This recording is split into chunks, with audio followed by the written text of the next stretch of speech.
चलिए।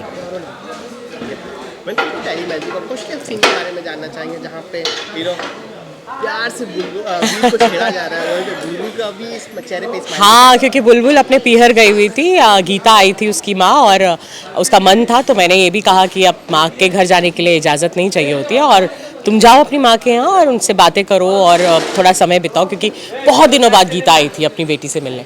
और उसके जाने के बाद हम बस खिंचाई कर रहे हैं अपना। मैं क्या कर रही, मतलब मेरा बेटा वायु और वरदान सा भी बच्चों के साथ बच्चे हो जाते हैं, और वानी भी है, और वर्णिका भी आई जाती है बाद में। तो खिंचाई कर रहे हैं क्योंकि घर में शादी का माहौल है, और दोनों की शादी होने वाली है दोबारा से, क्योंकि उनकी शादी जब हुई थी पहले तो मैं उसमें शामिल नहीं हो पाई थी, क्योंकि मैं कोमा में थी, हॉस्पिटल में थी। और मेरा हमेशा से ये मन था, जैसे हर माँ का होता है, कि अपने बच्चे की शादी देखे। तो वीर ये शादी खास मेरे लिए कर रहा है, और क्योंकि वो मुझसे बहुत प्यार करता है और मैं भी उससे प्यार करती हूँ। तो अब क्योंकि उसकी बीनी घर पे नहीं थी, तो मेरे कमरे में सब मस्ती चल रही है और उसकी खूब खिंचाई हो रही है। कैरेक्टर प्ले कर रहे हो, जी, इससे कितना कुछ आप सीखते हो ये कैरेक्टर? मुझे लगता है कि हर कलाकार के लिए एक कैरेक्टर जो है, सीखना तो नहीं बोल सकूंगी, कि क्योंकि मैं क्या कहते हैं, अभी मदर इन लॉ बनी नहीं हूँ, तो मैं नहीं जानती कि मदर इन लॉ बनना क्या होता है। हाँ, मेरी बेटी की शादी ज़रूर होने वाली है, और मेरे घर पे मेरी बेटियां हैं दो, तो बड़ी बेटी की शादी होने वाली है, और दामाद जो है वो आने वाला है, उसे मैं कुछ सालों से अब जानती ही हूँ, और एक बेटा ही आने वाला है, तो दो बेटियां हैं और एक बेटा जुड़ जाएगा। तो नॉर्मल ज़िंदगी में तो ऐसा है, लेकिन जब हम किरदार प्ले करते हैं तो मैं सुलक्षणा की तरह ऑपरेट करती हूँ, क्योंकि सुलक्षणा और सुप्रिया दो अलग अलग आइडेंटिटी हैं। यही एक कलाकार का सबसे मज़ा होता है, क्योंकि बाकी जो इंसान होते हैं वो अपनी ज़िंदगी अपने नाम के साथ जैसे वो हैं वैसे जीते हैं, लेकिन एक कलाकार कितनी सारी ज़िंदगियों को जी पाता है, और अलग अलग क्षेत्र से जी पाता है। कभी वो हरियाणवी बन जाता है, कभी बंगाली बन जाता है, कभी पंजाबी बन जाता है, मैं कश्मीरी पंडित हूँ, और लेकिन राजस्थानी बन जाता है, कभी गुजराती बन जाता है। कितने सारे हमें कल्चर सीखने को मिलते हैं, कितने सारे लोगों की साइकोलॉजी जानने को मिलता है। तो सुलक्षणा सुप्रिया में बहुत फ़र्क है, लेकिन सुलक्षणा अब एक हिस्सा है मेरा, और क्योंकि मैं उसे जीती हूँ तो मैं जानती हूँ कि वो किस तरीके से बात करती है, किस तरीके से ऑपरेट करती है, क्या सोचती है, और क्या क्या चीज़ें उसे ठेस पहुँचाती है। तो सीखना तो नहीं बोल पाऊँगी, लेकिन मैं उसकी ज़िंदगी जीने में अच्छा लगता है मुझे। आप मूवी भी कर चुके हो, हाँ जी। टीवी भी कर रहे हो, तो इन दोनों में क्या डिफरेंसेस है, और कुछ टीवी में चेंज करना हो तो आप क्या चेंज करोगे? मुझे कोई डिफरेंस नज़र नहीं आता एज एन एक्टर।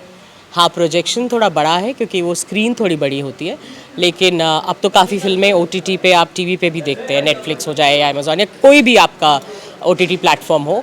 मुझे एज एन एक्टर सिर्फ थिएटर में मुझे थोड़ा प्रोजेक्शन, क्योंकि मैं थिएटर भी करती हूँ और OTT भी करती हूँ, तो एड्स भी करती हूँ, कि वहाँ से होते हुए मैं टेलीविज़न पे आई हूँ। तो मुझे नहीं लगता, टेलीविज़न के जितने किरदार मैंने करे हैं, मैं कोशिश करती हूँ कि उसको रियलिज़म से जोड़ के रखूँ, जो हम सिनेमा में भी और OTT में भी करते हैं।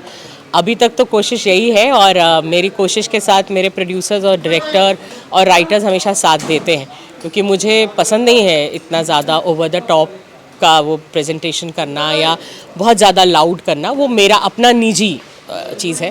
तो कोशिश यही रहती है, कभी कभी हो सकता है गलती हो जाती हो और मैं चली जाती हूँ थोड़ा सा ओवर टॉप, मैं नहीं कह सकती, उसके लिए क्षमा है, क्योंकि ऑडियंस जो है वो जब टेलीविज़न देखती है तो उसको ऐसा लगता है कि ये किरदार मेरा अपना है, क्योंकि टीवी उनके उस पर रहता है, रिमोट पे, और तो उनको ऐसा लगता है कि ये मेरी अपनी है, ये माँ है तो ये मेरी माँ जैसी है, ये चाची है तो मेरी चाची जैसी है, ये बुआ है तो मेरी बुआ जैसी है, हीरोइन है तो ये मेरी छोटी बहन जैसी है, मेरी बड़ी बहन जैसी, ऐसा तो वो अपने उसमें बना लेते हैं चीज़ें। तो इसलिए उनके दिल तक पहुंचना इतना आसान नहीं है, लेकिन अगर आप पहुंच गए तो वो फिर निकालते नहीं हैं। मतलब उसके लिए मैं जो शो करती थी कुमकुम कुंडली, वो आज भी चल रहे हैं, और जब वो आपको प्यार करते हैं तो आज भी उसकी जो सारी फॉलोइंग है या फॉलोअर्स हैं, वो आपको अभी भी कई बार पूछते रहते हैं आप कब आओगे, ये जानते हुए कि मुझे खुद 3 साल से ऊपर हो गया उस किरदार से दरकिनार करके, लेकिन वो प्यार ही है कि उनको इतना उससे प्रेम है कि वो कहते हैं आप कब आओगे। तो ऐसा होता है, टेलीविज़न का एक जादू है, और मैं तो कुछ नहीं बदलना चाहूँगी। टीवी में इतना प्यार मिलता है ऑडियंस से, और ऐसा वो आपको अपना मानने लगते हैं, आप कहीं जाएं तो पैर छूने लगते हैं, चाहे आपने पैंट्स पहने हो या आप अपने कैरेक्टर में भी नहीं हो, बट वो आपके दिल से जुड़ जाते हैं। उनको आपके कपड़ों से, पोशाक से, आपके हाव भाव से कोई मतलब नहीं है, वो कहीं ना कहीं दिल से जुड़ जाते हैं, और वो बहुत सुंदर है बहुत सुंदर है। Thank you so much. Thank you.